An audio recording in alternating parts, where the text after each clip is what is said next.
बरकत सिलसिला जैसे कादियान और रब्बा में तो नमाज कसर नहीं की जाती, ये लंदन में मस्जिद के अलावा क्या सूरत हाल बनती है? कसर नहीं की जाती?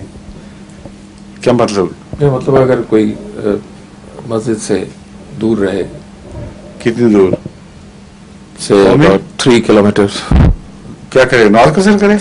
नमाज कसर करने की इजाजत है? यही सवाल नहीं पैदा होता। अच्छा, यही पूछना था। इजाजत ना की जाती है। अच्छा, एक शहर में फासला अगर लंबा भी हो जी, तो एक शहर में एक तरफ से दूसरी तरफ जाने में भी नमाज कसर नहीं होती। नहीं, अगर कोई सफर पे हो, जैसे हम जलसे पे आए, जो सफर पे हो तो हर वक्त सफर ही में है, सिवाय इसके कि एक जगह क़याम 14 दिन से ज्यादा हो जाए।